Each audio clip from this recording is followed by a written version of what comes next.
আজকের ভিডিওটা করছি মেয়েদের যোনিপথের স্রাব বা সাদা স্রাব নিয়ে।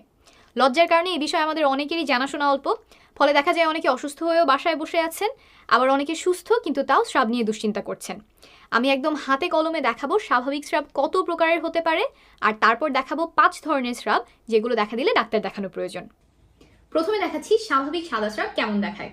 একটু ক্যামেরাটা নিয়ে আগায় আসো, কাছে থেকে দেখালে ভালো হবে। Thank you.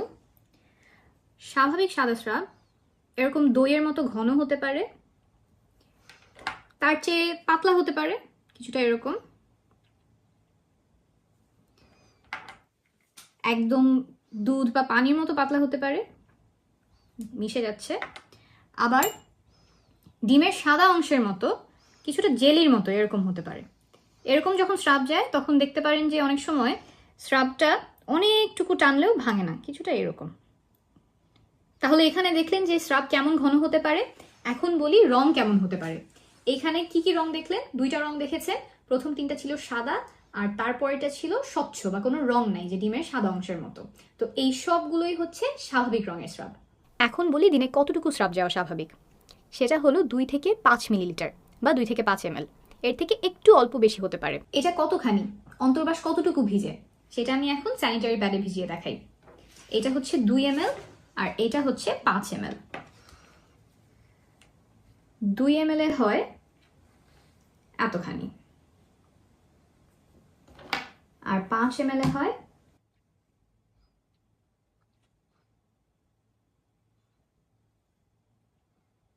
এতখানি।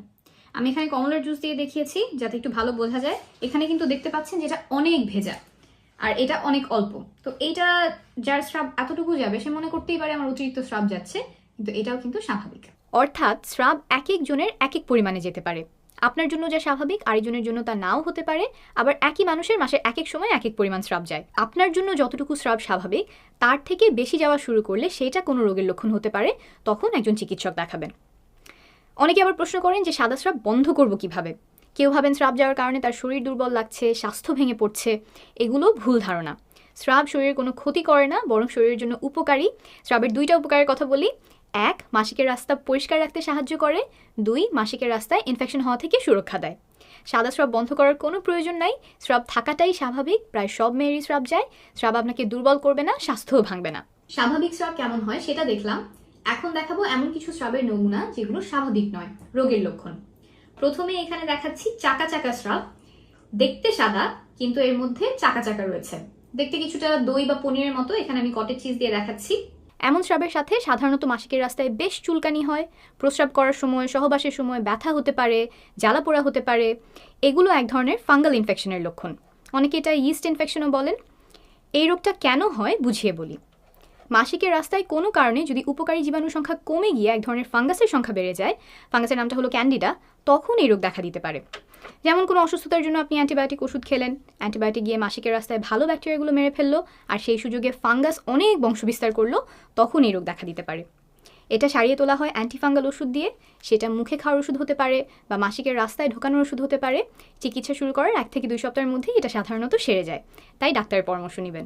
এরপরে যে ধরনের স্রাব দুশ্চিন্তার কারণ সেটা হলো ধূসর বা ছাই রঙের স্রাব। আমি একটু দেখাই কেমন হতে পারে সেই রংটা।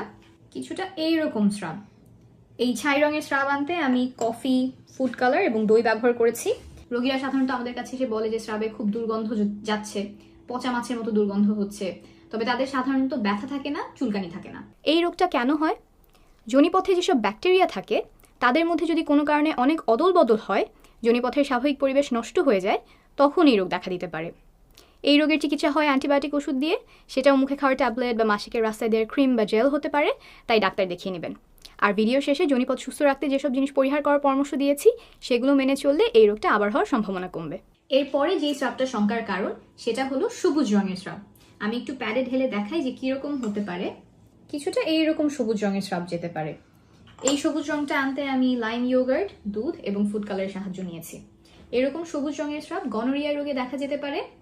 এর সাথে রোগীরা অনেকেই বলে যে তলপেটে ব্যথা হচ্ছে, প্রস্রাবের রাস্তায় জ্বালা পোড়া হয় কারো কারো। এই রোগের ব্যাপারে একটু সাবধান, কারণ চিকিৎসা না হলে জরায়ুতে ছড়িয়ে পরবর্তীতে বাচ্চা নিতে সমস্যা তৈরি করতে পারে। কিন্তু সময় মতো অ্যান্টিবায়োটিক ওষুধে এটা একদম সারিয়ে ফেলা যায়। ওষুধ দেওয়ার সপ্তাহখানেকের মধ্যেই আমরা আবার টেস্ট করে দেখি যে রোগটা পুরোপুরি সেরেছে কিনা। এটা একটা যৌনবাহিত রোগ, অর্থাৎ রোগটা সহবাসের মাধ্যমে ছড়ায়, তাই রোগ ধরা পড়লে স্বামীকেও চিকিৎসা করতে হবে, না হলে একজন থেকে আরেকজনে আবার ছড়াতে পারে, আর রোগ সারার আগ পর্যন্ত সহবাস থেকে বিরত থাকবেন। গনোরিয়া রোগে স্রাবের রং সবুজ না হয়ে হলুদও হতে পারে। আমি একটু প্যাডে দেখাচ্ছি, এরকম হলুদ হতে পারে, এর চেয়ে হালকা গাঢ় হতে পারে। ঠিক আছে, এই গেল গনোরিয়া। এরপরে যে স্রাবটা দেখাবো সেটা হচ্ছে সবুজের সাথে হলুদ মেশানো এমন রঙের স্রাব। আমি একটু প্যাডে ভিজিয়ে দেখাই। স্রাবটা দেখতে কিছুটা এরকম। ট্রিকোমোনাসিস নামের একটা রোগে এরকম স্রাব দেখা যায়। স্রাব পাতলা হতে পারে, ঘন হতে পারে, ফেনার মতো হতে পারে। সাথে রোগীরা বলে যে মাসিকের রাস্তায় চুলকানি হচ্ছে, বা প্রস্রাবে ব্যথা হচ্ছে, জ্বালা পোড়া হচ্ছে, বা ঘন ঘন প্রস্রাব হচ্ছে। চিকিৎসা কি? অ্যান্টিবায়োটিক ওষুধ দিয়ে এই রোগ সম্পূর্ণভাবে সারিয়ে তোলা সম্ভব, তাই এমন স্রাব গেলে অবশ্যই একজন ডাক্তারের কাছে যাবেন। এটাও একটা যৌনবাহিত রোগ, অর্থাৎ সহবাসের মাধ্যমে ছড়ায়, তাই রোগ ধরা পড়লে আপনার স্বামীকেও চিকিৎসা করতে হবে, আর সে না ওঠা পর্যন্ত সহবাস করা থেকে বিরত থাকবেন। এরপর আসি লাল স্রাবে। এটা একটু ব্যতিক্রম। লাল স্রাব যাওয়া মানে যে শঙ্কার কারণ তা না। মাসিকের শুরুতে একটু লালচে স্রাব যেতে পারে, মাসিকের রক্ত আসা শুরু করেছে, সেটার সাথে স্রাব মিশে এমন রং হয়। মাসিকের শেষের দিকে কালচে স্রাব যেতে পারে। এমন স্রাবগুলোর আগে পরে যদি মাসিক হয়ে যায়, তখন আমরা সাধারণত এগুলোকে স্বাভাবিক ধরে নেই, ডাক্তারের কাছে যাওয়ার প্রয়োজন নাই। 3টা ক্ষেত্রে লাল স্রাব বা রক্ত আসলে চিকিৎসকের কাছে যাওয়া প্রয়োজন। এটা একটু মনোযোগ দিয়ে শুনবেন। 1, মাসিক ছাড়া যদি রক্ত যায় বা লাল স্রাব ভাঙে, স্বাভাবিক কিছু কারণে এমন হতে পারে, আবার জ্বরে মুখের ক্যান্সারের কারণেও হতে পারে, তাই এমন হলে অবশ্যই একজন গাইনোকোলজিস্ট দেখাবেন। 2, সহবাসের পরে যদি রক্তপাত হয়, সহবাসের সময় মাসিকের রাস্তায় আঘাত পেলে কিছুটা রক্তপাত হতে পারে, ইনফেকশনের কারণে এমন হতে পারে, আবার অল্প কিছু ক্ষেত্রে জ্বরে মুখের ক্যান্সার বা যোনিপথের ক্যান্সারের কারণেও হতে পারে, তাই এই ক্ষেত্রেও একজন গাইনোকোলজিস্ট দেখিয়ে নেওয়া শ্রেয়। 3, মাসিক বন্ধ হয়ে যাওয়ার পরে, সাধারণত যাদের বয়স 45-এর উপরে এবং 1 বছর ধরে মাসিক হয় না, তাদের মেনোপজ হয়ে গেছে বলেই আমরা ধরে নিই। এর পরে, অর্থাৎ মেনোপজের পরে বা মাসিক বন্ধ হয়ে যাওয়ার পরে কোনো ধরনের রক্ত যাওয়া, যদি সেটা একবারের জন্যও হয়, খুব সামান্য পরিমাণেও হয়, রক্তের মতো দেখতে নাও হয়, গোলাপি হয়, কালচে হয় বা বাদামি হয়, তাও চিকিৎসকের কাছে যাবেন, কারণ এটা জ্বরের ক্যান্সারের লক্ষণ হতে পারে। যদি ক্যান্সার হয়ে থাকে তাহলে যত দ্রুত ধরা যায় তত ভালোভাবে তার চিকিৎসা করা যায়। তবে এমন হলেই ঘাবড়ে যাবেন না, ক্যান্সার ছাড়াও আর অন্যান্য অনেক কারণে এমন হতে পারে, যেমন জ্বরে মুখের পলিপ, কিন্তু এটা হেলাফেলা না করে একজন গাইনোকোলজিস্টের শরণাপন্ন হবেন।